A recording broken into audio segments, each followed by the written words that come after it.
¿Cómo está mi hermana Beatriz? Dios me la bendiga. ¿Cómo está usted? Ya, Buenas noches, hermano. Aquí sí, presente. sí, mi hermana, que es una manera de preguntarle cómo está usted, una cortesía, porque sabemos que está convaleciente, mi Muy hermana querida. dolorida, hermano. Sí, sí, mi hermana querida. Así que, bueno, por lo menos va a estar acompañando un poquito, gracias a Dios. Todavía, ¿cómo está hermana Beatriz? Dios me la bendiga. Dios le bendiga, hermanita. Sí, mi Pues con hermana, que mucho es una dolor, la manera de contractura preguntarle cómo muscular, está no usted, una sé. cortesía. Estoy tomando ¿No le pastillas. inyectaron, hermana? Me inyectaron, pero solo para el dolor. Estoy Ay, tomando bendito pastillas. Cristo. Estoy tomando pastillas, ¿cómo se dice? Desinflamantes y justamente para eso y para el Sabemos que dolor, está pero convaleciente. no sé la contractura. Santo Dios. ¿Y ya le hicieron la tomografía, hermana? No, todavía no. Lo que me hicieron fueron, ayer fui al hospital para que me hicieran rayos X, pensando que no es normal el dolor. Yo digo, debe tener alguna fisura o algo, pero la radiografía Sí. salió bien. Ahora tengo, lo que pasa es que en el seguro social, como tengo seguro social porque soy jubilada, tengo cita para hacerme la tomografía, imagínense, el 6 de noviembre y la cita el 19 de noviembre. Mm, Santo Dios, más de un mes. sí. Ujú, ujú. Pero lo que pasa es que la doctora me dijo, mire, le voy a mandar radiografías para ver cómo está su columna, pero esa contractura tiene que ceder. Cuando usted vaya a su examen, venga a su cita, porque la contractura en el porque dura de 2 o 3 semanas. Qué Santo Dios. tremendo, A ¿no? mi hija estaba con un dolor así, hermana Beatriz, y le mandaron fue a hacer resonancia. Ujú, ujú. Y hermana Beatriz, eso es en hospital público y no puede pagar un privado. Fíjense que la verdad es que pagar un hospital privado aquí en Guatemala es sumamente caro. No, yo sé, en todas partes, carísimo, Imagínense sí. que, imagínense que la tomografía sale como, como, vamos a ver, como $700. Ah, ya, bastante pesado, Ujú, ¿eh? ujú. Y, en Yo el, no tengo capacidad. y por Yo no tengo capacidad. claro, y por el hospital público no le cobran eso. No, digamos, al hospital público fue que fui ayer. Ah, Ahora, al seguro social no me cobran porque yo ya pagué mi seguro social durante 20 años, entonces ya tuve derecho a jubilación y a que me den servicios médicos. claro, claro, claro, sí comprendo. Ujú. Y si no, tiene que esperar hasta noviembre, claro, es mucho el tiempo también para Es esperar, que lo que ¿no? pasa es lo que la doctora me dijo, mire, le tengo cita para noviembre para ver cómo está su columna. Pero la contractura tiene que ceder entre semanas, o sea, cuando usted venga a su cita ya si la contractura ha pasado. Esa es la Claro. idea, pero si yo sigo así, voy a volver a ir a la emergencia, Y claro, voy a ir tiene que sin... ir, sí, sí, sí, sí. Ajá, ajá. Tiene que insistir hasta que le dé una solución, porque no tampoco va a estar así hasta noviembre, es mucho tiempo, es. Es una pesadilla, esto es una pesadilla, yo siento que Claro, es un mal sueño. claro, claro que sí, yo me Hermana imagino. Beatriz, usted sabe que a mi hija le pusieron fue ¿Sí? un cóctel de muchas, para poderle calmar el dolor. Es que a mí cuando voy al hospital, cuando fui al hospital me pusieron una inyección de diclofenaco. No me alivia al 100%, pero sí ya me siento mejor. Pero cuando se pasa el efecto, regreso otra vez. Sí, a ella le pusieron diclofenac, ¿verdad? Con dicochicóxido, algo así. La colchicina, tal vez. Y betagen. Y betagen. Un cóctel de cuatro inyecciones. Y Ujú. eso fue lo que la calmó. Yo sí sigo, si el lunes estoy igual, me voy a ir a la emergencia otra vez y le voy a pedir al doctor que ya me ponga algo, que no puedo estar así que es mucho tiempo. Claro, no, no, no, no.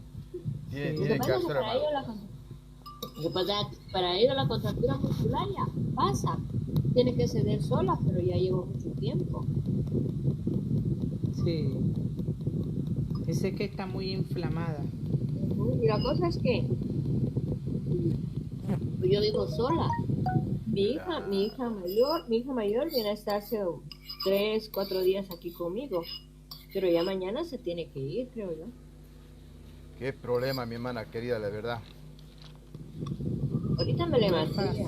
Ahorita me levanté porque tenía hambre a comer un yogur con un banano. Se le escucha Con que un banano. está cuchareando ahí. Estoy comiendo un banano con yogur y con chía. Ah, mire usted, qué bueno. Sí, Ya me yo acuerdo. pensaba, yo dije, mi hermana está cuchareando el plato. Ya, ya terminé. Es que dije, Amén, gracias a Dios. voy a comer mi banano con yogur y con chía. Y ya me acuesto y ya estoy en el aire. Claro, claro, está bien, está bien. Sí, mi hermana querida. Hermano Wilmer, ¿cómo está usted? Saluda a mi hermano querido. Mi hermano querido. Buenas noches, hermanos, Hola. hermanas, buenas noches, Dios los bendiga. Bueno, gracias al Señor, podemos estar una vez más en esta noche tratando de ser edificados y edificar conforme también el Espíritu coloque en nuestro corazón esa necesidad de seguir creciendo en el conocimiento de nuestro bendito Señor Jesús, hermanos y hermanas. Amén, amén, amén. Bueno, ¿qué les parece? Ya tenemos 19 minutos, ya hay un grupo de personas y comencemos nosotros el estudio. Avancemos un poquito. La pregunta del millón a los hermanos que están aquí, bueno, que siempre están presentes. Mis hermanos que han estado leyendo un poquito lo que es Colosense, por lo menos. ¿Han visto algo que les llamó la atención? ¿Qué aprendieron? A ver, coméntenme un poquito, mis hermanos queridos.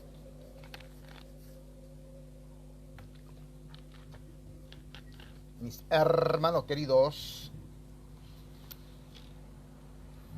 Nada les llamó la atención a mis hermanos queridos. Bueno, entonces vamos a hacer un breve repaso, ¿dale? Sí, sí, a mí me llamó toda la atención de todo el libro. Ah, sí. Y más o menos, ¿qué rescatas? Sí, me encanta mucho sobre la plenitud, me encanta sobre los deberes sociales, me encanta de la vida antigua y la nueva, me encanta mucho. Qué bueno, mi hermana querida.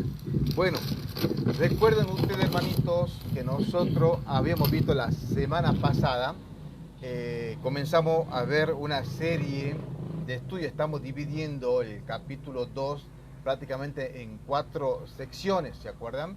La primera sección que ya hemos visto, pero quedaron 2 versículos para analizarlo, que lo vamos a hacer ahora y vamos a empalmar con la segunda sección del capítulo 2. La primera sección la habíamos llamado nosotros el cristianismo exaltado por sobre la filosofía, ¿se acuerdan? Hablamos un buen tiempo en cuanto a la filosofía, hemos visto nosotros prácticamente cómo en estos tiempos está también la filosofía e incluso yo mismo haciendo un mea culpa, como quien diría, comienzo a ver que muchas veces sin querer, o a lo mejor porque a mí ya me han inculcado así algunos maestros, también comencé a hacer cierta filosofía, ¿viste? Utilizando dentro de lo que es el cristianismo. Habíamos hecho también una aclaración, recuerden ustedes que dijimos que la filosofía en los planos secular, excelente, ¿sí? Filósofo conocido, Platón y cuántas otras cosas más, cosas como los estoicos, y todo eso, bueno, es favorable incluso para lo que es el comportamiento de un ser humano, ¿no? Estamos hablando de un ser humano natural. Eso está bien, estudiarlo en la universidad también, por supuesto que está bien, y etcétera, etcétera. Pero el problema estaba cuando comenzamos nosotros a querer sincretizar, ¿se acuerdan? Lo que era sincretizar, amalgamar, ¿no? Unir. Y esto ustedes, hermanos queridos, los que andamos en mucho live, ustedes van a ver, hermanos queridos, esto les va a servir, cómo hay un montón de, yo le voy a llamar hermanos por cariño, ¿no? De hermanos que sincretizan mucha filosofía con la palabra escrita del Señor. Es más, yo recuerdo, no una, varias veces escuchar a algunas personas, a estos ya no los llamo hermanos, a algunas personas asegurar que no hace falta estudiar la Biblia. Usan ese versículo que ya está bastante trillado, que la letra mata, pero el espíritu vivifica. Y cuando dicen eso, Ellos pretenden decir, no hay que estudiar porque eso mata al espíritu. Mejor es dejarse guiar por el Espíritu Santo. Y eso también vamos a ver, si Dios permite, hoy un poquito en la parte de lo que es el misticismo, ¿no? Porque hay que entender, hermano querido, que sí, el Espíritu Santo está en todos aquellos que son sus hijos. Eso no cabe la duda. Pero otra cosa es el espiritismo o ser espiritista. Son cosas totalmente diferentes. Vimos entonces nosotros que la filosofía en el mundo se quede ahí. Ahora la filosofía amalgamada con lo que es el cristianismo, ahí se arma un desastre, ¿no? Un desastre. Decíamos también nosotros que esta falsa enseñanza de la filosofía había ya llegado hasta la Odisea, ¿se acuerdan? Ahí no me estaba cerca, 17 kilómetros, y por supuesto estaba contaminando a toda esa gente de la Odisea, ¿no? También dijimos que toda esta filosofía sincrética se pretendía presentarse como una enseñanza superior a la obra de Cristo.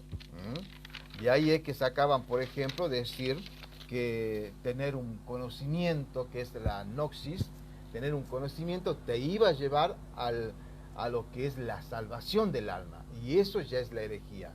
¿Comprenden, hermanos queridos? Y así seguíamos avanzando nosotros por los versículos y vimos la gran lucha del apóstol Pablo, cuando él hablaba justamente de querer pretender confortar los corazones de estos hermanos de Colosas, porque a pesar de que estas personas estaban justamente practicando este tipo de filosofía, sincretizando junto con lo que es el cristianismo, lamentablemente estaban siendo arrastrados, pero eran hijos de Dios. Por eso el apóstol Pablo en ninguna parte usted va a ver que le está diciendo herejes, hijos del diablo, absolutamente nada de eso, ¿no? ¿Cómo está mi hermano Ronnie Soria? Bienvenido, espero que te quede con nosotros acá, así podemos estudiar un poco este hermoso libro de los Colosenses, ¿no? Y después avanzábamos un poco más y hablábamos justamente de la advertencia que hace el apóstol Pablo, ¿no? Allá en el versículo 4, que decía, para que nadie os engañe con palabras persuasivas, ¿no? Y esto va a ser para enganchar lo que vamos a ver ahora. Hermanos queridos, esto hay que tener mucho cuidado. Las palabras persuasivas que aparentan tener cierta piedad y aparentan tener cierta espiritualidad. Hermanos queridos, de esa es la manera justamente como lamentablemente muchos de nuestros hermanitos caen en estos lugares, por las palabras persuasivas, de humana sabiduría, en muchos casos, ¿no? El versículo 8 es el que vamos a ver hoy, porque habíamos quedado nosotros en el versículo 7, así que yo les quiero invitar a mi hermano Wilmer, que me lea el versículo 8, y la hermana Judimar, que me lea el versículo 9 y 10, por favor. Amén. Mi hermano Wilmer, abra su micrófono, por favor. Amén. Amén. Mirad que nadie os engañe por medio de filosofías y huecas sutilezas, según las tradiciones de los hombres, conforme a los rudimentos del mundo y no según Cristo. Amén, amén, amén. Bien, mi hermano Wilmer, ¿qué me puede decir usted más o menos para empezar a ampliar, o sea, para terminar la parte de la filosofía en cuanto a este versículo que estamos leyendo y en cuanto a lo que ya hemos estado analizando?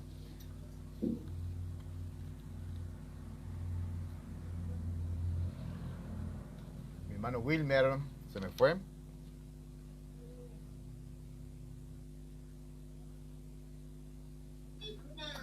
¿Me escucha, hermano? Ahora sí. Capaz que tenga el micrófono apagado. Bueno, hermano, la señal está un poco mal. Me decía, hermano, ya lecturar algo, me decía, hermano. Claro, le hacía una pregunta como para que vayamos entrando ya en diálogo, ¿viste?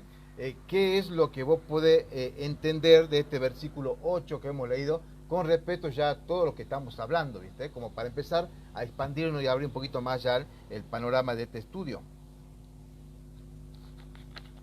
Amén, hermano. Mire, Respecto a este versículo, hermano, cuando dice, por ejemplo, aquí tenemos en la Reina Valera, dice como título plenitud de vida en Cristo, hermano. Yo creo que los cristianos estamos suficientes, la suficiencia de Cristo y esa fe que nosotros depositamos en ese su sacrificio hace que nosotros tengamos que basarnos toda nuestra fe en lo que esta bendita palabra dice. Pero cuando dice acá, ¿no? El apóstol Pablo, que nadie os engañe o que os cautive por medio de filosofías y huecas sutilezas. En el colegio, mire, por ejemplo, hermano, hablando de filosofía, que es el amor a la sabiduría, ¿no? Entonces, mire, hermano, nosotros hemos aprendido muchas cosas mediante la filosofía. Por ejemplo, el origen de la vida, según Charles Darwin, ¿no, hermano? En su libro Teoría de las Especies. Bueno, también, hermano, el origen de la vida se puede decir, es la teoría del Big Bang. Bueno, toda esa filosofía que nosotros aprendimos antes de que el Señor nos llamase a su conocimiento, ahora, hermano, eso ha sido totalmente ya dejado a un lado, porque ahora, conforme al Espíritu, tenemos ese pleno conocimiento del origen de la vida, de que hay un ente superior, un ente divino, quien es nuestro Dios, quien es el creador de todas esas cosas. Acá habían aparecido esa clase de maestros enseñando, por ejemplo, que a nuestra fe había que añadírsele muchas otras cosas, ¿no? Entonces, si por eso mismo aquí el apóstol Pablo dice que esas son tradiciones de los hombres, o sea, algo que no está escrito en la palabra, y conforme a los principios del mundo y no según Cristo. Entonces, creemos que esto a nosotros tiene que dejarnos esa responsabilidad de preguntarnos en qué hemos creído y en quién hemos creído, quién es el autor de nuestra fe, amado hermano. Amén, mi hermano querido. Entonces, tenemos que entender, como estamos diciendo, que esta falsa enseñanza que estaba en Colosas, lamentablemente estamos viendo en estos tiempos en las iglesias contemporáneas, ¿viste? Y este tipo de enseñanza o falsa enseñanza, sincretismo, está enfatizada mucho en lo que es la filosofía. Y esto el apóstol Pablo le llama que son huecas sutilezas, ¿no? Porque también están cargadas de tradiciones humanas, ¿no? Muchas tradiciones humanas, incluso podemos ver nosotros también dentro de muchas religiones todas estas tradiciones humanas que ponen por encima de lo que es la palabra escrita del Señor.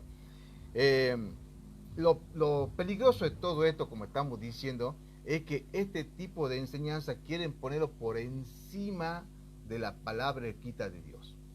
Ese es el peligro, porque si dejamos la filosofía ahí donde tiene que estar en el mundo, con aquello, yo acá me puse a buscar unos cuantos filósofos que son conocidos, ¿viste? De los tiempos. Por ejemplo, están los filósofos, déjame que lo encuentre acá, un momentito que lo tenía. Tenemos a Sócrates, Platón, Aristóteles, Heráclito, Pitágoras, Parménides, Demócrito, etcétera, etcétera. Todas estas personas han sido filósofos que han dejado cierta enseñanza para la humanidad. Y ahí nomás que queden. Vuelvo a repetir, cuando quieren sincretizar con el cristianismo, ahí como quien diría, se pudre todo, ¿no?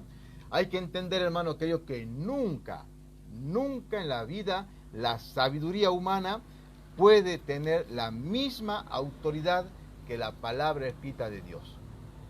Eso hay que ponerlo en claro y ahí no se debe de negociar. Porque si alguien viene a pretender decir, no, mi conocimiento, mi estudio en alta escuela, mi academia, etcétera, etcétera, vale más que la palabra escrita de Dios, eso no sirve. Eso no sirve.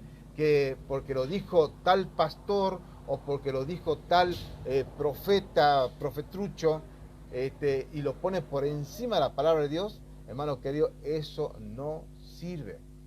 El verdadero hijo de Dios tiene que tener la palabra escrita de Dios como la única palabra, verdad y absoluta.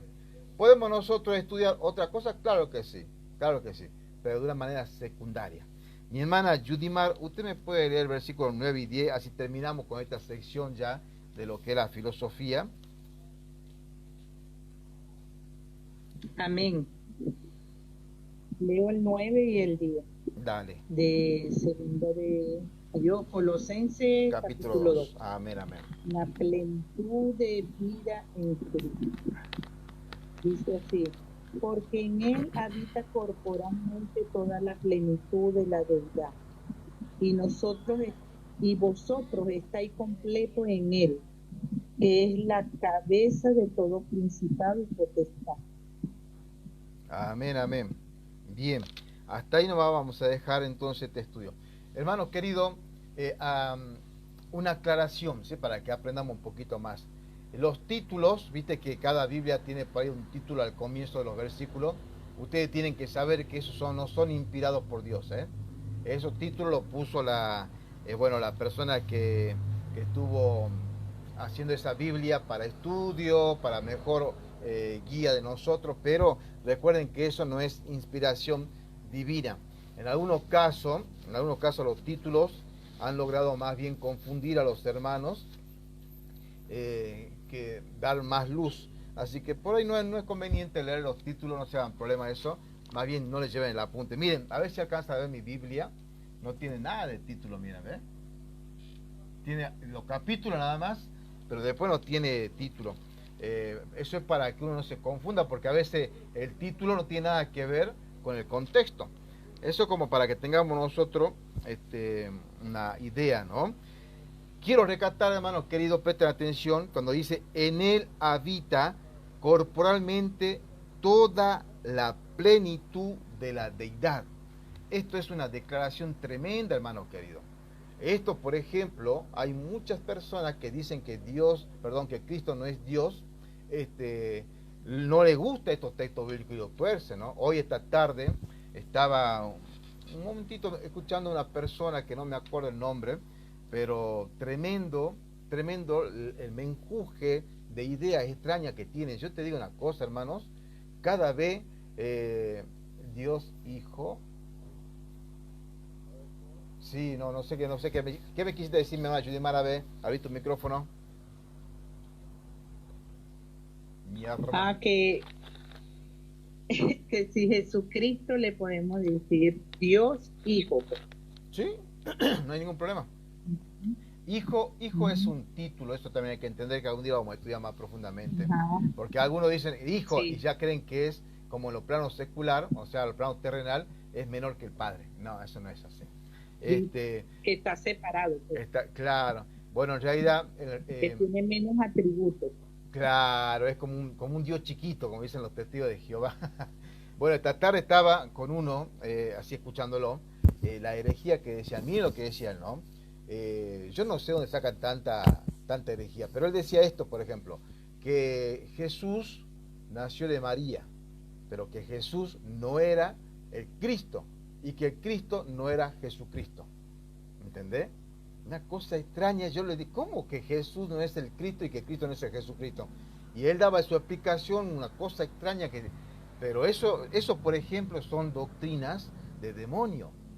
Eso hay que prestar mucha atención, porque están negando en este caso la divinidad del Hijo, la segunda persona de la Trinidad.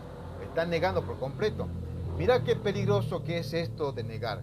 Si vos negás, por ejemplo, hemos visto nosotros en cuanto a la filosofía y el gnosticismo, esta enseñanza herética, de decir, por ejemplo, que Cristo era ¿cómo se dice? Un plasma, ahí se me fue el nombre, o como un holograma también, o tenía otro nombre que me dijo el hermano Wilmer, como una emanación, y no tenía cuerpo humano. ¿Qué es lo que derramó en la sangre? Si no era un ser humano, no era un cuerpo humano, quiere decir que no sucedió el sacrificio del derramamiento de sangre. Y luego está este otro también punto de decir, no, es que Cristo o Jesús no es Cristo y Cristo no es Jesucristo, por lo tanto, entonces, ¿quién es el Mesías? Y niegan la deidad de Dios. Al negar la deidad de Jesucristo, están también, por supuesto, quitándole todo lo que es el poder salvífico que hizo Dios mismo, humanado, en la cruz del Calvario. Toda esa filosofía, todo ese tipo de enseñanza está dando vuelta. Este versículo dice, en él habita corporalmente toda la plenitud de la deidad. En Cristo Jesús, hermano querido, está toda la plenitud de Dios encarnada. Eso hay que entender. Está humanada, encarnada, ¿sí? En un cuerpo humano. También hay que entender el término, en algún momento lo vamos a estudiar, pero para que entiendamos nosotros, el término es así, o por lo menos una parte de la teología, se lo entiende de esta manera. 100% hombre y 100% Dios. No es mitad hombre y mitad Dios. No, es 100% hombre y 100% Dios. De esa manera y como hay que entender a nuestro Señor Jesucristo. Por eso cuando no se comprende eso, dice, pero Jesucristo en la cruz, ¿cómo que dijo al final? Padre, ¿por qué me has abandonado? Y cosa como que demuestra que es un simple ser humano, o que lloró, o que tuvo frío. Claro, esa es la parte humana, el 100% hombre. Pero también vemos nosotros el 100% Dios. Cuando, por ejemplo, el dueño de de la naturaleza, por ejemplo, él puede controlar al mar, por ejemplo. Con solo decir silencio, calla mar, se cayó. Puede caminar por las aguas, demostrando él, en ese caso, que él es hermano, Jesucristo tuvo imitaciones. ¿Cómo limitaciones? No, como, vamos a decir, como ser humano, puede ser que sí, porque él mismo muchas veces, por ejemplo, decía que si él quería llamar ángeles o legiones, lo podía hacer. Ahí él mismo se limitaba en ese sentido como Dios. Pero limitaciones como Dios no. Porque como te estoy diciendo, él mismo pudo controlar la naturaleza, podía caminar por el mar, hizo milagros, y todo ese tipo de cosas solamente lo hace Dios. Podía perdonar pecado, sanar enfermos, etcétera, etcétera. Todo eso demuestra que Él es Dios. Y la parte limitada, no sé qué podríamos decir, cuando Él decía tengo hambre, o por ahí, qué sé yo, como ser humano tenía todo tipo de limitación. En ese sentido, sí, podríamos hablar. ¿Qué más dice este escrito? Las enseñanzas gnósticas hacían separación entre lo radical y entre el mundo espiritual y el mundo material, ¿no? Esto es lo que hacían ellos. Y por eso es que decían que Jesucristo no pudo haber venido en carne. Porque como esta carne es materia, y ellos dentro de esta enseñanza herética del gnosticismo, de la filosofía, aseguraban que si Dios es tan santo y sin pecado, ¿cómo puede Dios venir, mirá la filosofía, ¿no? ¿Cómo puede Dios venir a morar en un cuerpo humano que es pecador? Esa es la filosofía que ellos hacían. Por eso decían, no, es que Dios no puede ser que haya habitado en un cuerpo humano, porque el cuerpo humano es materia y la materia es mala, es pecadora. Pero resulta que Jesucristo vino a esta tierra y caminó sin pecado caminó. Él no tuvo intervención de varón, sino del mismo Espíritu Santo, no de varón. Por eso Él es 100% hombre y 100% Dios. Tuvo sus limitaciones como niño, que tuvo que estudiar, tuvo que crecer, tuvo que obedecer, etcétera, etcétera. Claro que sí, como cualquier ser humano. Pero cuando Él demostraba su poder, su soberanía, lo hacía. Lo hacía y eso quedó bien grabado en todas las escrituras, ¿no? También habíamos visto ya varias veces un versículo donde veíamos al apóstol Juan que tenía exactamente el mismo problema, el mismo inconveniente con estos gnósticos, de decir que Cristo no vino en carne, porque esto es materia y un Dios no puede habitar en un cuerpo. Eso es lo que decían ellos, porque este cuerpo es malo. Pero el apóstol Juan, él sin embargo, sí también defendió todo esto, ¿no? Anote este versículo, no sé si usted ya lo anotó, pero lo vamos a recordar una vez más. Primera de Juan, para que vean ustedes qué es lo que decía él. Capítulo 4, versículos 2 y 3, que dice así, ¿no? Lo voy a leer el versículo 1 al 3. Amado, no creáis a todo espíritu, sino probad los espíritus si son de Dios, porque muchos falsos profetas han salido en el mundo. En esto conoced el Espíritu de Dios. Todo espíritu que confiese que Jesucristo ha venido en carne es de Dios. ¿Se acuerdan que leímos esto? Bueno, repasemos de nuevo. Versículo 3, y todo espíritu que no confiesa que Jesucristo ha venido en carne no es de Dios, y este es el espíritu del anticristo, el cual vosotros habéis oído que viene y que ahora ya está en el mundo. Por lo tanto, hermanos queridos, eso también está demostrando justamente que Juan tenía el mismo problema que estaba teniendo acá en la iglesia de los Colosenses, y por eso había que enfrentar a este tipo de herejía, ¿no? Hermano Wilmer, una pregunta, usted capaz que tenga esta información. ¿Usted se acuerda o sabe, por ejemplo, de algunas denominaciones religiosas que en estos momentos están practicando este tipo de gnosticismo?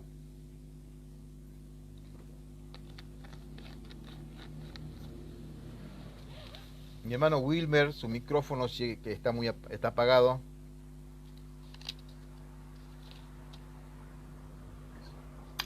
Bueno, hermano, ¿me escucha, hermano? Sí, mi hermano, ahora sí. ¿Me escucha, hermano? Sí, mi hermano, lo escuchamos perfectamente bien.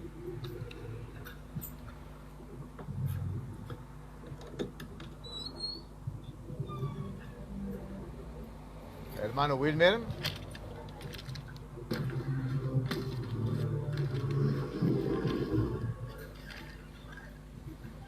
Bueno, a ver.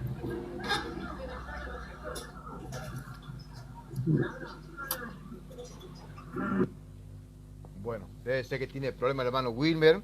Bien, hermano querido, sigamos un poquito más. Este versículo también dice, es la cabeza de todos principado y potestad. No presta atención porque también acá, en la iglesia de los Colosenses, solían tener una especie también como, ¿viste cuando a veces vienen leyendas en cada zona de nuestro país, donde vivimos nosotros? Hay leyendas, cuentos, como por ejemplo acá en Salta están los duendes, ¿viste? Los duendes, están lo que es Lucumar y todas estas cosas, ¿viste? Que también son considerados a veces como espíritus inmundos que vagan por muchas partes. Bueno, acá en esta zona, por supuesto, también estaba todo esto. Estaban todo este tipo de leyendas, ¿viste?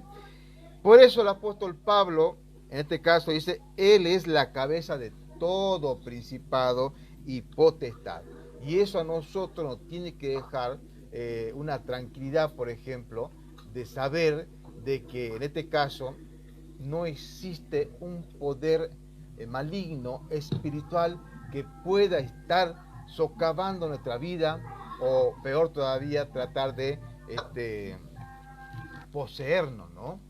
Eso es tremendo realmente cuando, por ejemplo, no sé si usted escuchó a algunos pseudo pastores decir que los hermanos en Cristo están poseídos, ¿no? por demonios.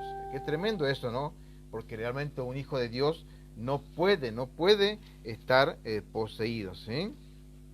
Esto pasaba, hermano querido, porque los colosenses ponían especial atención a estos seres espirituales de menor rango, así como se le está llamando a estos espíritus de menor rango.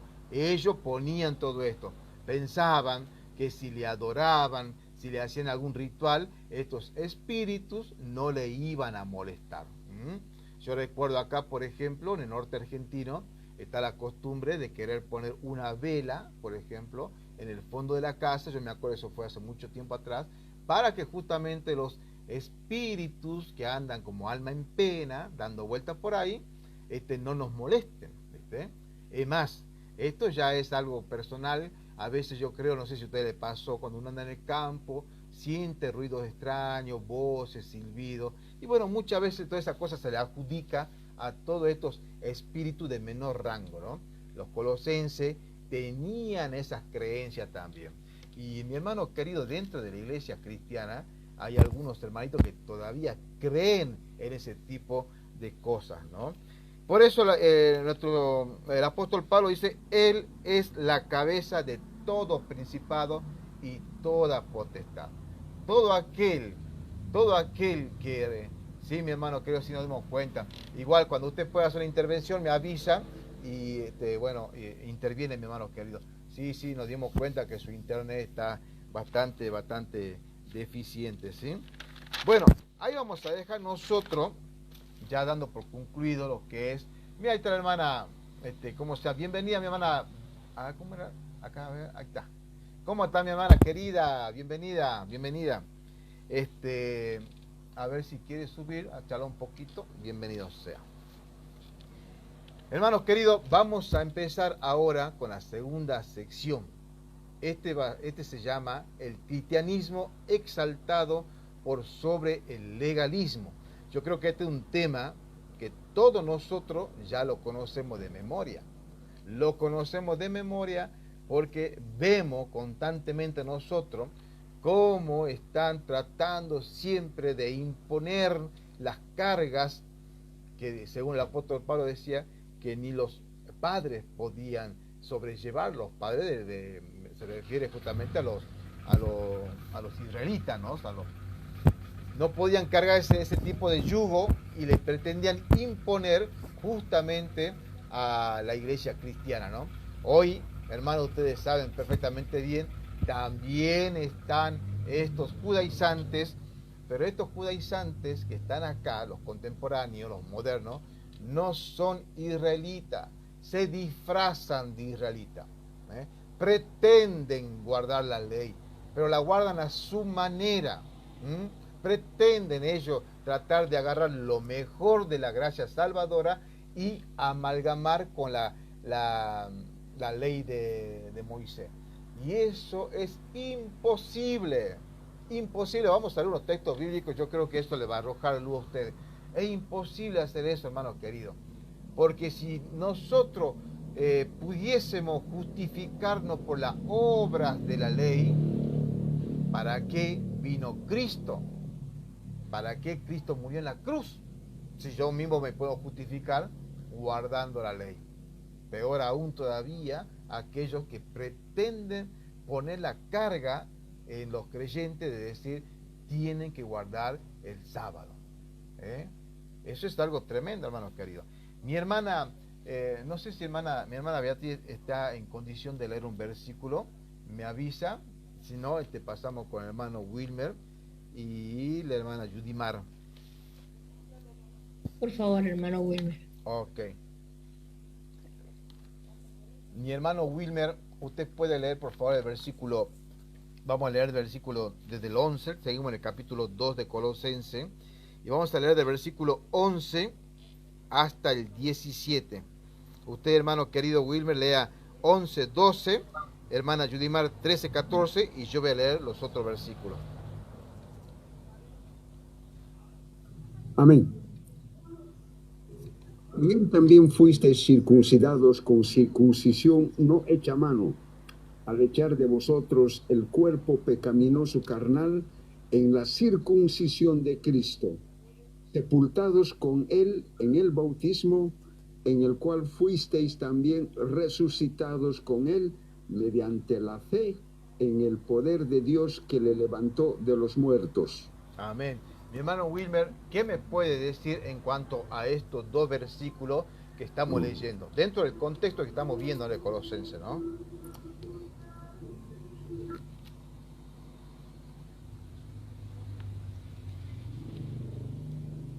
Mi hermano Wilmer.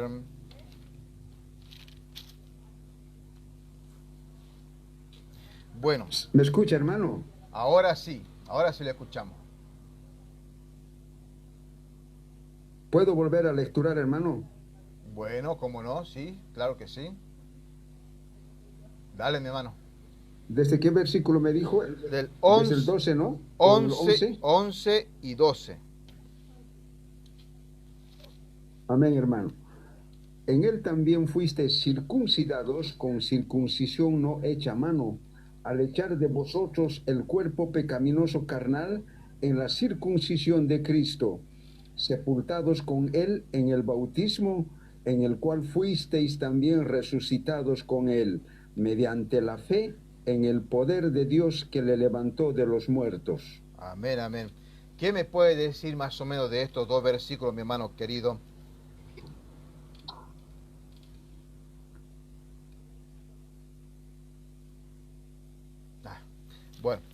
Bueno, mire, hermano querido, acá tenemos que ver nosotros la obra de Jesús a través de la circuncisión, en este caso espiritual, que está ilustrada por el bautismo. Eso tenemos que entender en la parte teológica, ¿sí? Cuando el versículo 11, por ejemplo, que leyó el hermano querido, dice, en quien también soy circuncidados con circuncisión no hecha por manos, en el despojamiento del cuerpo de los pecados de la carne, en la circuncisión de Cristo. Eso que parece un poquito complicado de entender, simplemente es la obra de Jesucristo a través de la circuncisión, que fue una circuncisión espiritual, no de carne, no de varón, no, sino espiritual, y esa está ilustrada en el bautismo. Cuando usted va, por ejemplo, somos bautizados en el Espíritu Santo, y también después está como símbolo, como un mandato, en el bautismo por agua, ¿no? Por inmersión. Hermano querido, en este caso, los judaizantes de Colosense le daban un valor adicional a la circuncisión. Pero presta atención al detalle. Pero no para la salvación, como hoy, por ejemplo, muchos de los raíces hebreas le dan ese valor.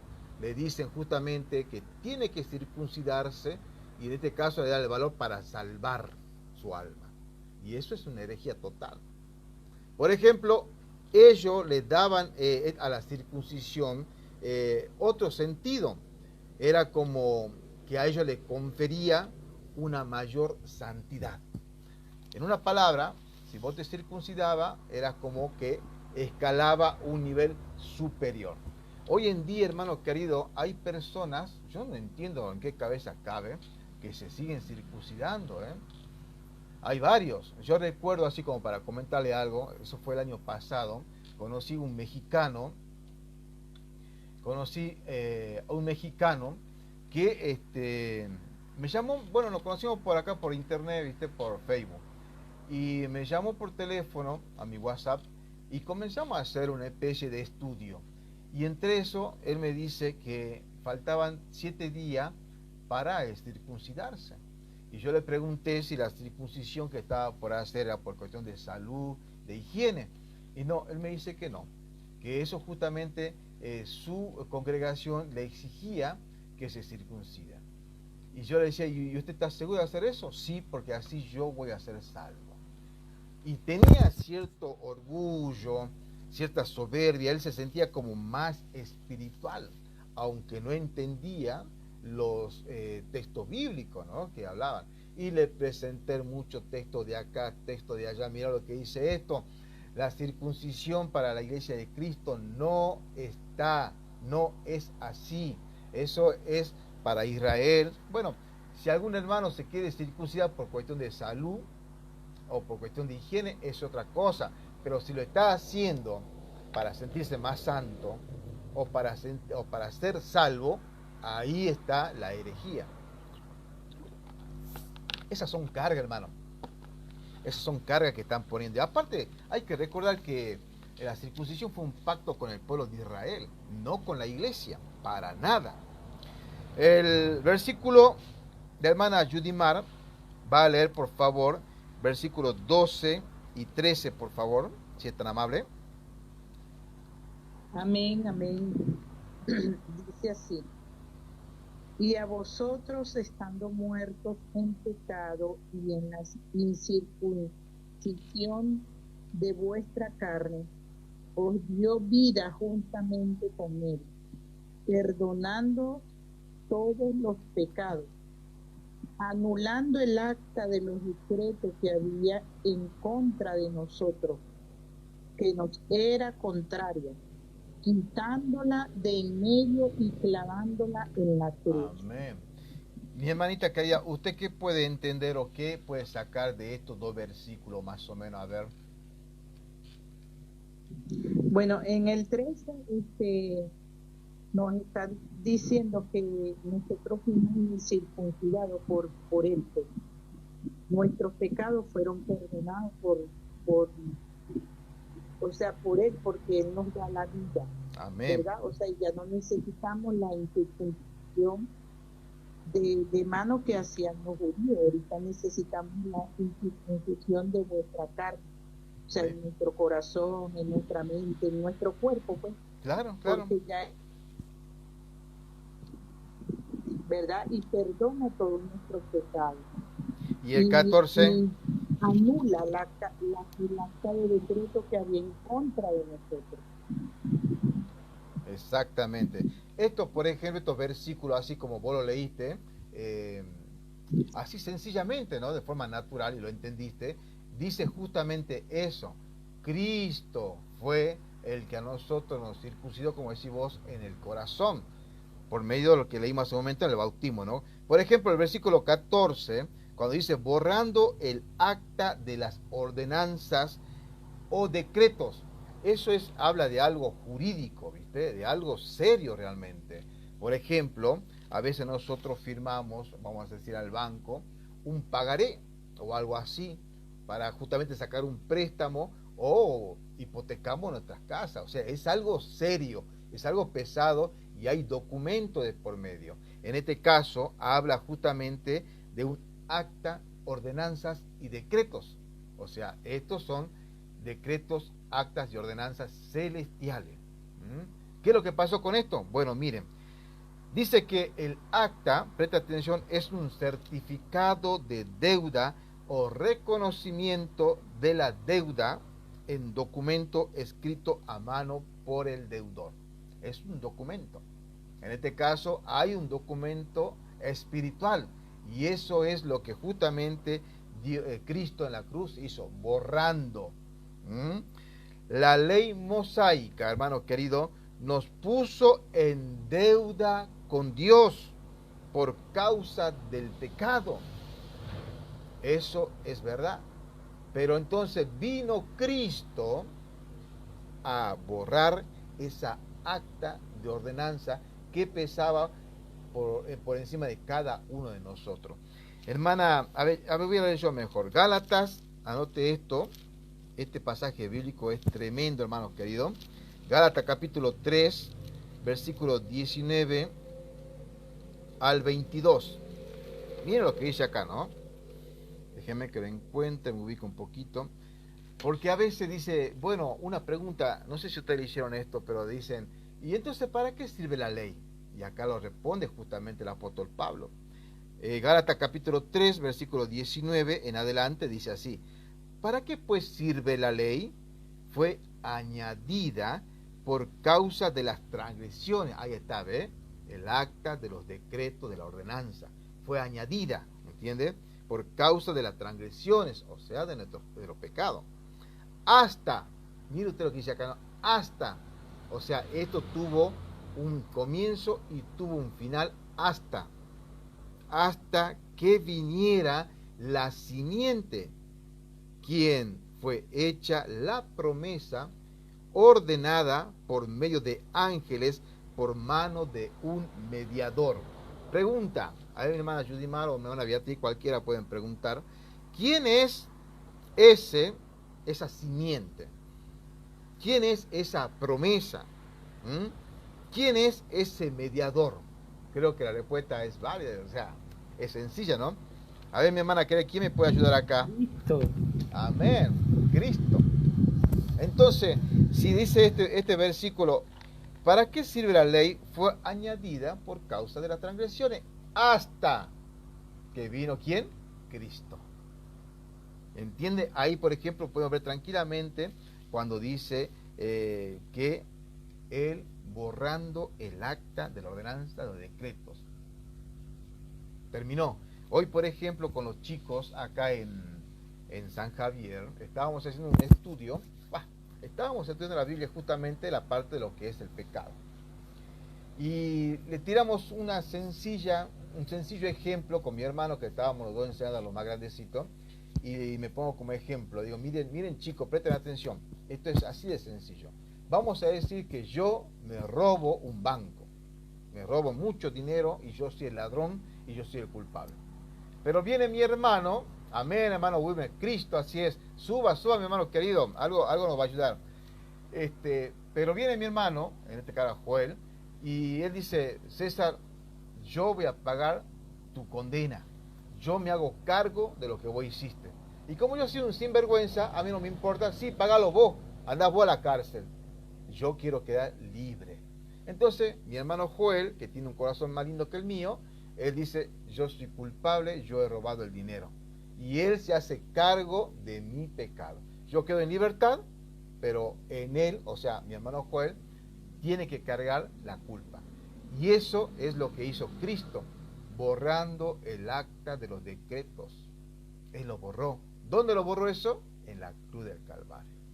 ¿Ves cómo el apóstol Pablo comienza a enseñar de esa manera que lo que es el judaísmo o el legalismo en este caso, hermanos queridos, no se puede sincretizar con la gracia salvadora? El versículo 20, sigo en Gálatas, capítulo 3, dice, y el mediador no es de uno solo, pero Dios es uno. 21. Luego, ¿la ley es contraria a las promesas de Dios? De ninguna manera. Presta atención, ¿no? Mire que claro que, porque si la ley dada pudiera vivificar,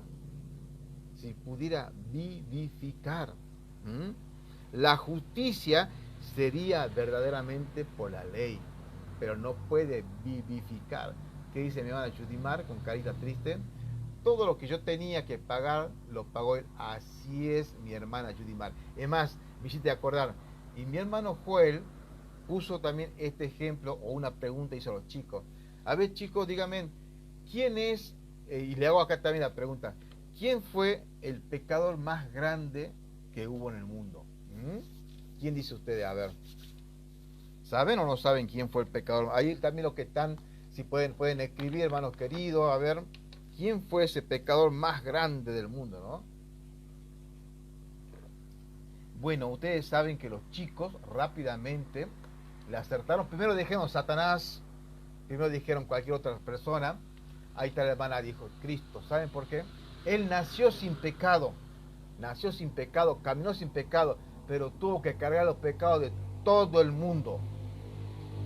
Pecados pasados, pecados presentes y pecados futuros. Por eso fue el pecador más grande del mundo. Por eso, cuando él en la cruz dijo, Padre, no me abandone, o algo así, se me hizo una nube blanca, es porque justamente estaba cubierto de pecado. Él, sin pecado, cargó todos los pecados por amor a la humanidad. Hermano querido, como dice esto entonces, si la ley realmente hubiera podido vivificar, realmente entonces tendríamos que justificarnos por las obras de la ley. Pero ¿qué dice el 22? Mira lo que dice, ¿no? Pero la Escritura encerró todo bajo pecado, para que la promesa fuera dada a los creyentes por la fe en Jesucristo. Por la fe en Jesucristo, no por la obra de la ley. Y eso es lo que está diciendo acá el apóstol Pablo justamente en Colosense, cuando él dice, borrando el acta de la ordenanza de los decretos, ¿sí? Este certificado, hermano querido, que tenía usted de deuda, un reconocimiento de que usted debía, eso, hermano querido, Cristo lo clavó en la cruz. Esta deuda fue cancelada cuando fue clavada en la cruz de Cristo. Cristo la ha pagado por completo. Y esto hay que entender, porque también hay quienes dicen que Cristo no la pagó por completo. No. Cuando se dice, hermanos queridos, por ejemplo, de que yo tengo que perseverar, para lograr mi salvación. O yo tengo que estar constantemente, no sé, tratando de no caer en pecado, o guardar la ley, o amalgamar la ley. Estamos diciendo que el sacrificio de Cristo no fue completo, porque Cristo hizo una parte y yo tengo que hacer la otra parte ahora. ¿Ustedes creen que eso es salvación eterna? ¿Ustedes creen que un Dios no tiene el poder para hacer un trabajo, una obra perfecta y completa? ¿Entienden, hermanos queridos? Por eso es que a veces es muy vidrioso para algunas personas querer tratar de decir, no, nosotros tenemos que por ejemplo, acá la hermana Judith me dice, guardar el sábado, por ejemplo, que ahora vamos a ver ese tema también, porque está junto de lo que es el legalismo, y está acá en Colosenses. Guardar el sábado, cuando se lo hace para el Señor, con única intención de decir, bueno, yo quiero guardar el sábado porque me es más fácil, o por lo que fuese, está todo perfecto. No podemos juzgar o condenar a una persona que pretenda guardar un sábado, un domingo, un lunes, un martes, un miércoles. No, pero el problema está, otra vez vuelvo a insistir en esto, hermano, cuando le damos nosotros un poder salvífico al sábado. Los adventistas del séptimo día, ellos, por ejemplo, no te van de frente. Ellos voy a hacer la pregunta, por ejemplo, ¿el sábado salva? No salva, pero sin embargo, ¿y qué pasa si no guardas el sábado? No, es que tenés que guardar porque si sos un hijo de Dios lo vas a guardar. Bueno, pero si no lo guardo, ¿qué pasa? Y al final lo acorrala tanto que te dicen, sí, si no lo salva, pero si no lo guardas el sábado, no sos hijo de Dios. O sea, el sábado tiene un poder salvífico. El hermano Wilmer dice, ¿cómo la pagó? Él era el sacrificio propicio que Dios demandaba. Amén, exactamente. No había otro sacrificio, mi hermano querido. No había. Hermano querido, ¿quedó claro hasta ahí? ¿Hay pregunta, comentario? Véate que yo me moje un poco la garganta, por favor, mi hermano querido.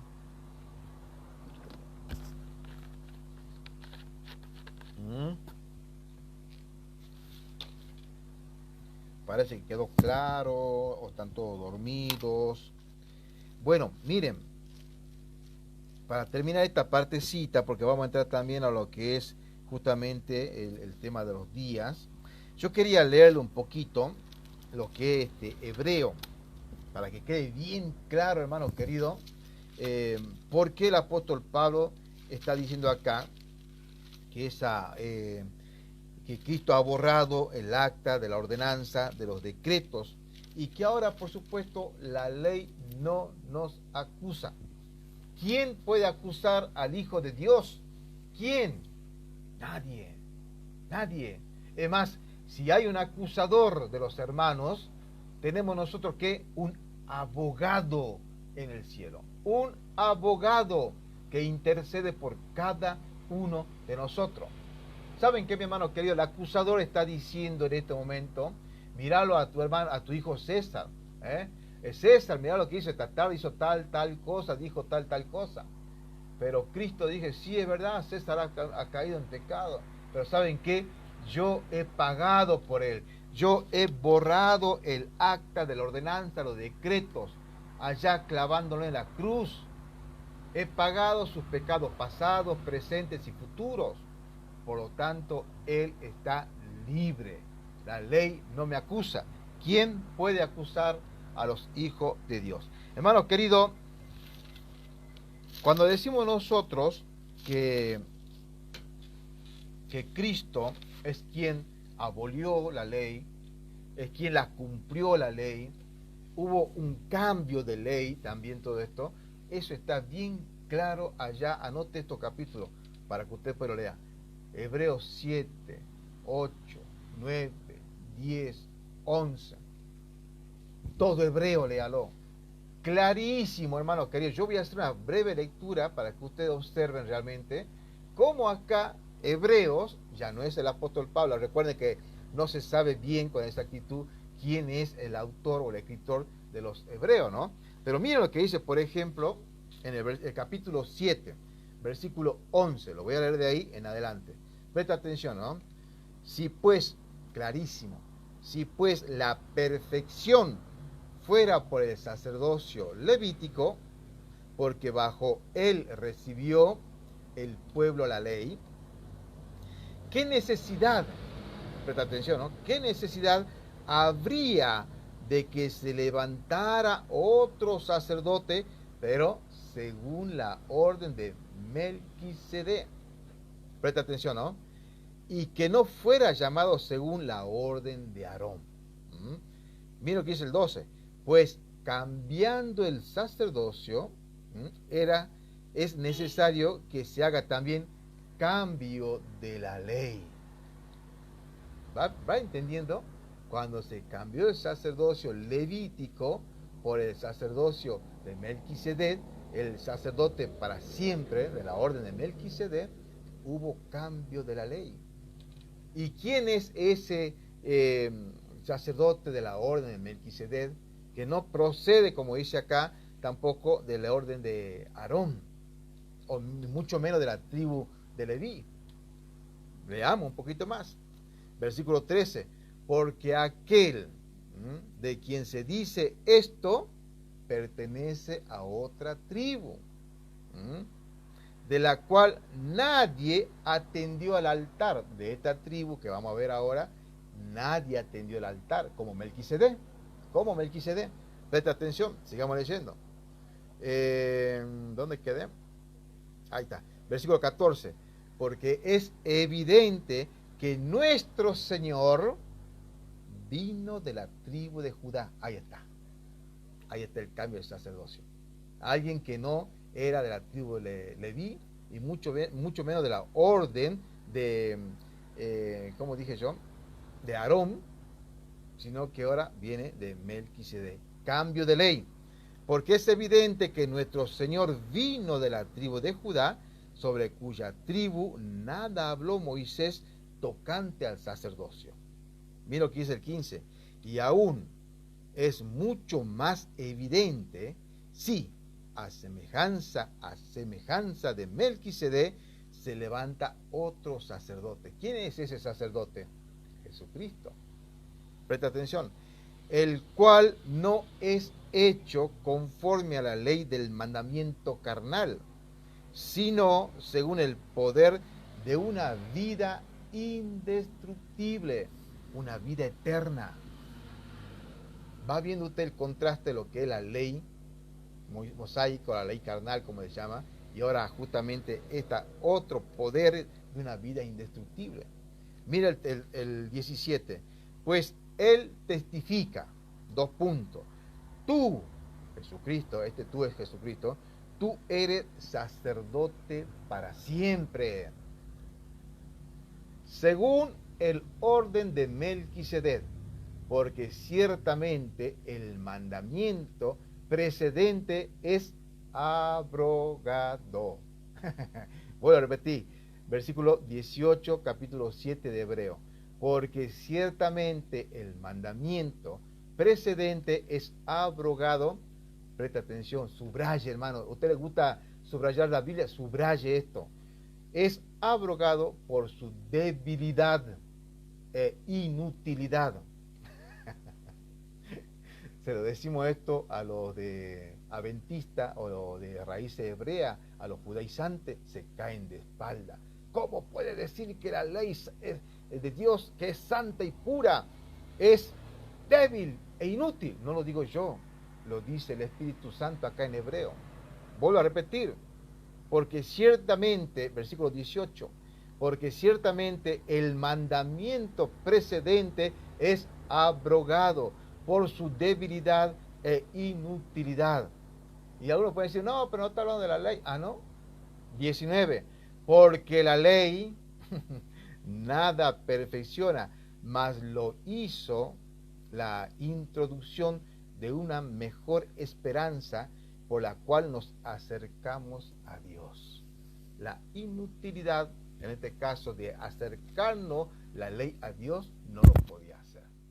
No lo podía hacer. Por eso, cuando le hemos leído el versículo 11, que dice, si pues la perfección fuera por el sacerdocio levítico, o sea, por la ley, porque bajo él recibió la ley, ¿qué necesidad habría aún de que se levantara otro sacerdote según la orden de Melquisedec? Versículo 12 que leímos, pues cambiando el sacerdocio es necesario que se haga también cambio de la ley.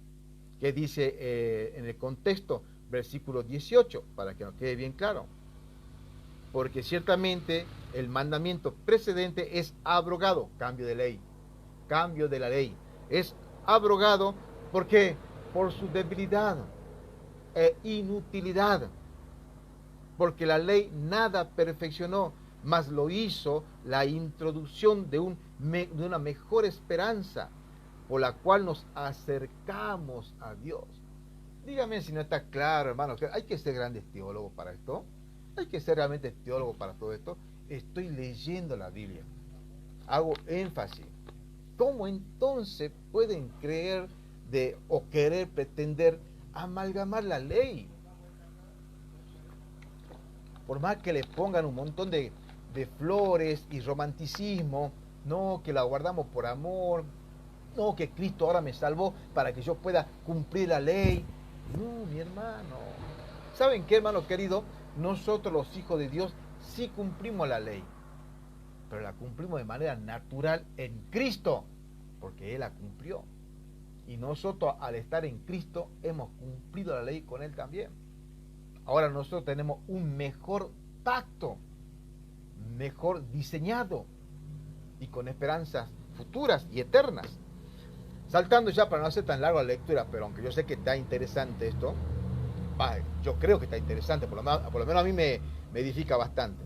Miren lo que dice, por ejemplo, voy a leer, para no leer todo, 24, 25. Mas sigo en Hebreos 7, ¿no? Mas por cuanto permanece para siempre, ahí ya sabemos que o sea, cuando dice más se refiere a nuestro Señor Jesucristo. Mas por cuanto permanece para siempre, tiene un sacerdocio inmutable. No tiene el mismo sacerdocio que tenían los de Leví, la tribu de Leví, de la orden de Aarón. No, este sacerdocio es un sacerdocio inmutable, no cambia. 25, por lo cual también, mirá qué clara la palabra de Dios, por lo cual puede también salvar eternamente a los que por él se acercan a Dios, viviendo siempre para interceder por ellos. ¿Acaso yo puedo perder mi salvación, hermano querido? ¿Puedo perder mi salvación porque hoy se me chifló el moño y fui a hacer una macana por ahí? Voy a tener mi disciplina, hermano querido. Yo no estoy diciendo que esto es un permiso para pecar. Pero acá dice clarísimo el Señor, por lo cual también puede salvar eternamente a los que por él se acercan a Dios, viviendo siempre para interceder por ello. Esto es lo mismo que estaba diciendo acá. Pues, a ver, bueno, lo he perdido. Salto al capítulo 8. Yo le dije a usted 7, 8, 9, 10, 11, ¿no? Para que usted lea tranquilo en su casa. Pero yo lo voy a leer unos cuantos versículos nada más. Capítulo 8, mira lo que dice el versículo 6. Pero ahora Él, o sea Cristo, ha alcanzado un misterio mucho mejor, por cuanto es mediador de un mejor pacto. Acuérdense, en el cambio de ley, ahora nosotros tenemos un mejor sacerdocio, inmutable. ¿Por qué? Porque la ley era inútil, era débil. ¿Para qué? Para dar la perfección o para lo que vendría a ser la vida eterna. ¿Qué hizo la ley? La ley nos hizo una introducción a una mejor esperanza. Esa mejor esperanza la leemos acá en el versículo 6, pero ahora Él ha alcanzado un ministerio mucho mejor, por cuanto es mediador de un mejor pacto, el cual ha sido establecido sobre mejores promesas. Versículo 7, porque si aquel primer pacto, ¿cuál es aquel primer pacto? ¿Cuál es? La ley, de lo que estamos leyendo en el contexto. la ley, aquel primer pacto hubiera sido sin falta, como leímos nosotros en el 18, fue abrogado por su debilidad, por su inutilidad, y acá ahora dice, porque si aquel primer pacto hubiera sido sin falta, nunca habría procurado lugar para un segundo. Claro, eso es lógico. Si hubiera servido el primer pacto, ¿para qué un segundo pacto? Pero no sirvió. Ese fue el que me introdujo nosotros a una mejor esperanza. Mire lo que dice el versículo, voy a saltar al 9. No como el pacto que hice con sus padres. Acá está hablando, acuérdense, a los israelitas, libro de los Hebreos. No como el pacto que hice con sus padres, el día que los tomé de la mano para sacarlos de la tierra de Egipto. Clarísimo, ¿no? Dice el versículo, sigo leyendo, porque ellos no permanecieron en mi pacto y yo me desentendí de ellos, dice el Señor. Versículo 10, porque este es el pacto que haré con la casa de Israel después de aquellos días, dice el Señor. Pondré mis leyes en la mente de ellos, en el corazón de ellos, le escribiré y les seré por Dios y ellos me serán a mí por pueblo. A nadie enseñará a su prójimo, ni nadie a su hermano, diciendo, conoce el Señor, porque todos me conocerán, desde el menor de ellos hasta el mayor de ellos, ¿no? Y termino con esto, y voy a dar paso para que hagan un breve comentario, mi hermano querido. Versículo 13, del 8, el último. Al decir nuevo pacto, dio por viejo al primero. Repito de vuelta, al decir nuevo pacto, al decir nuevo pacto, dio por viejo el primero. Y lo que es dado por viejo y se envejece, está próximo a desvanecerse. ¿Podemos, hermanos queridos, sincretizar la ley con la gracia salvadora? Lógicamente que no. Capítulo 9, versículo 11. Mas estando ya presente Cristo, sumo sacerdote de los bienes venideros, por el más amplio y más perfecto tabernáculo no hecho con las manos, esto es, no de esta creación, y no por sangre de machos cabríos ni de becerro, sino por su propia sangre. Él es el Cordero perfecto que quita el pecado del mundo. Por su propia sangre, ya los sacrificios, eso que están haciendo allá en el Perú, esos israelitas del Perú, ya no pueden hacer nada, no tienen efecto, sino que ahora, por la propia sangre de Cristo, entró una vez y para siempre en el lugar santísimo, habiendo obtenido eterna redención. Una vez y para siempre.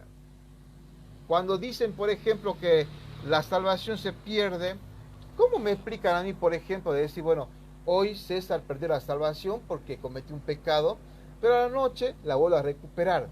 Esto es así. El Espíritu Santo, como yo he pecado, se va de mi cuerpo y a la noche pido perdón, vuelve el Espíritu Santo. Pero al otro día vuelvo a pecar, se va otra vez, vuelvo a pedir perdón, vuelve de nuevo. Eso es una jugarreta. Eso es una teología totalmente infantil. Eso no es verdad. La Biblia no enseña para nada eso. Acá dice que Él hizo un sacrificio para siempre. Y esto quiere decir, como hemos leído anteriormente, que es un sacrificio perfecto.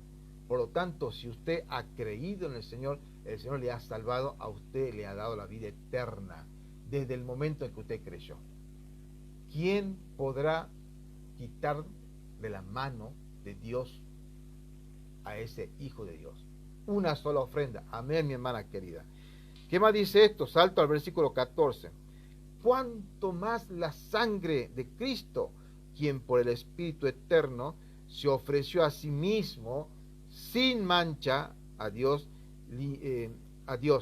limpiará vuestras conciencias de las obras para que sirváis al Dios vivo. Así que, mirá, ¿no? Versículo 15. Así que, Por eso es mediador del Nuevo Testamento. ¿Abrogó o no abrogó la ley el Señor? ¿La cumplió o no la cumplió la ley? Ahora, ¿quién es el que tiene que guardar la ley? Nadie puede guardarla para justificación. Nadie. Miren lo que dice acá, por ejemplo, ¿no? Para que interviniendo la muerte para la redención de las transgresiones que había bajo el primer testamento, lo que son llamados reciban la promesa de la herencia eterna. Qué tremenda lectura, y podría seguir leyendo toda la noche, también capítulo D, léalo, hermano querido, pero ahí está claro lo que el apóstol Pablo está diciendo acá en Colosenses, ya volviendo a Colosenses, capítulo 2. Hermano querido, Cristo ha borrado el acta de las ordenanzas, de los decretos, ese certificado de deuda que nosotros nos reconocía como pecadores, hermanos queridos, como pecadores.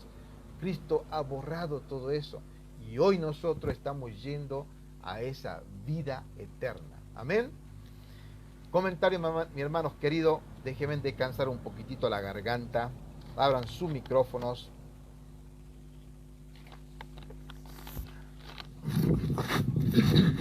Amén. Bueno, sí, hermano, aquí también en Hebreo nos muestra, ¿verdad? En donde dice el 10:18, que dice, pues donde hay remisión de esto, no hay más ofrenda por el pecado. O sea que Cristo fue suficiente, pues es suficiente para todo. Ya ahorita en los rituales, las tradiciones y todas esas cosas ya no son necesarias, porque Él ya nos acercó, ¿verdad? Nos acercó directamente con la ofrenda preciosa que Él hizo. Entonces dice también en el 19, dice, así que hermanos, teniendo libertad para entrar en el lugar santísimo por la sangre de Jesucristo, ¿verdad? Por el camino nuevo y vivo que Él nos abrió a través del velo, esto es de su carne. O sea, prácticamente con Él es suficiente, con este nuevo pacto que Él hizo con nosotros, ¿verdad? Es suficiente. Ya no hay que añadirle más nada a todo esto, pues ya nuestro pecado, nuestra acta, como usted lo dijo, ya ha sido pagada. Amén. ¿Verdad? Porque ya con su ofrenda que Él hizo, ya nos hizo perfecto, como dice el 14, porque una sola ofrenda hizo perfecto para siempre a los santificados. Ahí estamos. Excelente. Nosotros. Mira, hermanita, léete el capítulo 10, versículo 1. Mira lo que dice ahí. El 10, el 1. Sí. Ajá, perfecto. Ajá. Porque la ley, teniendo la sombra de los bienes venideros, no la imagen misma de las cosas, nunca puede, por los mismos sacrificios que se ofrecen continuamente cada año, hacer perfecto a los que se acercan. ¿Te das cuenta? Nunca así puede hacer eso. Exacto. Sí, mi hermana querida, tranquilita. Si usted quiere, mi hermana Beatriz, si quiere descansar, vaya nomás a descansar. Yo acá con la hermana Judimar vamos a espadear, no se preocupe, mi hermana querida. Igual esto queda grabado. Hermana Judimar, ahí nomás quiero aprovecharte. Lee el 14, 10:14. 10:14, ok. Porque una sola, porque una sola ofrenda hizo perfecto para siempre a los santificados. Entonces, mi hermana querida, si este versículo, ya lo que leímos anteriormente, dice que una sola vez, una sola ofrenda y para siempre hizo perfecto a los santificados. Amén. Entonces quiere decir, hermana querida, que necesitamos nosotros cada vez que pecamos un nuevo sacrificio, porque eso es lo que enseñan, lo que dicen que pierde la salvación, ¿no? No, claro que no, porque yo no recuerdo muy bien, porque usted sabe que no sé mucho, pero también Pablo nos lo recuerda, que dice que ya no hay más sacrificio. Exactamente. Él también nos dice que ya Él lo hizo una sola vez y para siempre. Amén. Entonces, ya avanzando, mi hermana querida, voy a te dar cuenta acá, claramente, y eso que hemos hecho lectura bíblica, nada más de unos versículos. Y esto es lo que el apóstol Pablo justamente le decía a los colosenses: no pueden sincretizar la ley con la gracia salvadora por medio de la fe en Cristo Jesús. Sin embargo, los judaizantes de aquellos tiempos estaban haciendo eso, que la circuncisión, que el sábado, que la comida kosher, que vamos a ver enseguida.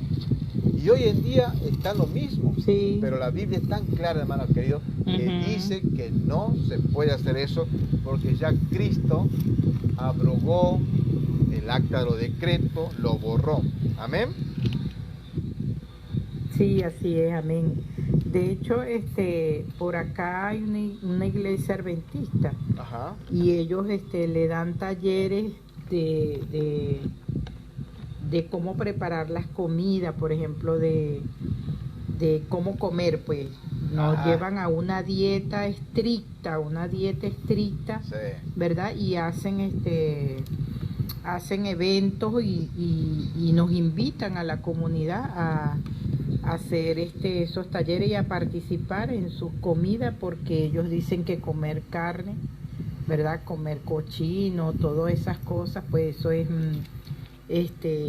no se debe hacer, pues, porque la ley nos dice que no debemos comer ese tipo de comida. Entonces, por acá, bueno, yo una vez lo hice con el propósito de cuidarme, porque bueno, eso está bien, está perfecto. A veces, como sufro de la tensión, a veces el cochino hace mucho daño y comer mucha carne, ¿verdad? Pero ellos lo prohíben en su totalidad. Claro. O sea, que no debemos, pero ni siquiera probar nada. Cuando uno, por ejemplo, hace ese tipo de dieta para cuidar la salud, está perfecto. Pero cuando ya lo llevan a la parte religiosa o espiritual, ahí sí que cometen un gran error, ¿no? Pero, hermano César, usted sabe que a veces los nutricionistas, ellos mandan a comer carne, porque eso ayuda al cuerpo también, no en grandes cantidades, pero eso trae proteínas, ¿verdad? Y nosotros debemos consumir ese tipo de alimentos, claro, con una dieta balanceada. Claro. En cambio, ellos la eliminan en su totalidad de sus comidas, pues. Tienen esas leyes, pues, así como lo menciona aquí, creo que sí, que aquí donde usted estaba mencionando que prohíben comer ese tipo de comida, pues. Fíjate lo que dice Primera de Timoteo 4:5, lo tenía ahí a mano. Fíjate, Primera de Timoteo 4:5. No sé. Voy. Dale. Ajá. Léalo. No, yo te dije que lo busques vos. Entonces, que Primera de Timoteo 1:5. 4:5. Ajá, es que tengo el ventilador. 4:5. Sí. Deseando. No, ya ves que. Que el ventilador me. 4:5. Tranquila, no hay problema. ¿Ves? Ya se me fue por el ventilador. Ya va, que apague el ventilador. Ahora sí. Va a empezar a transpirar ahí. Sí. Primera de Timoteo 4:5, ahora sí. Ajá. Porque todo lo que Dios creó es bueno y nada es de desecharse si se toma con acción de gracia. Amén. Perfecto. Exactamente, la oración en los alimentos lo santifica, lo purifica, ¿sí? Bueno, avancemos un poquito más. Así es. Sí. Volvemos a Colosenses, capítulo 2, y voy a leer ahora el versículo 15. Esto es muy interesante, mira lo que dice acá, ¿no? Dice así en Colosenses, capítulo 2, versículo 15.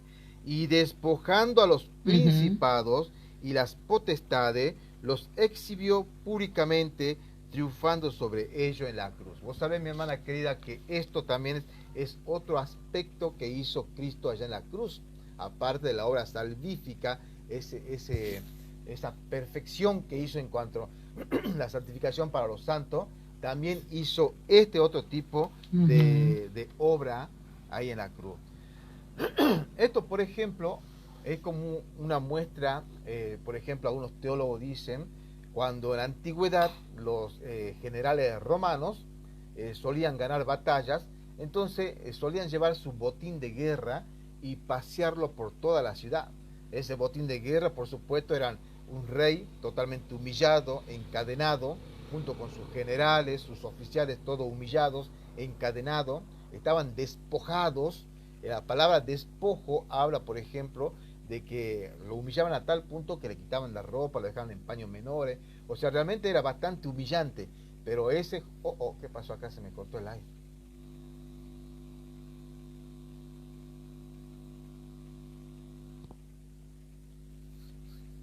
Bueno, se cortó el aire.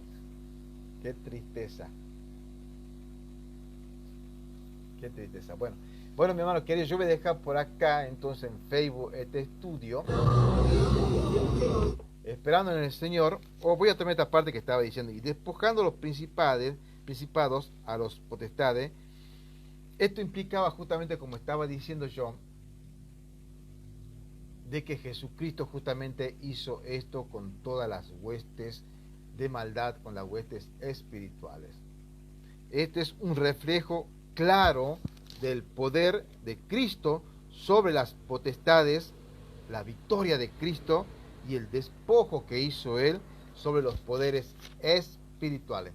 Él lo exhibió públicamente, y es como dice este escrito, ¿no? Es lo mismo que hacían los generales romanos cuando lograban una victoria y regresaban a Roma y desfilaban por las calles con su ejército, mostrando los botines de guerra y a los reyes, generales, enemigos, encadenados y humillados. Hermano querido, Cristo en la cruz venció a las potestades superiores de maldad. Y voy a dejar por acá este estudio, hermano querido, esperando en el Señor que nos podamos encontrar la próxima semana. Que el Señor me los bendiga.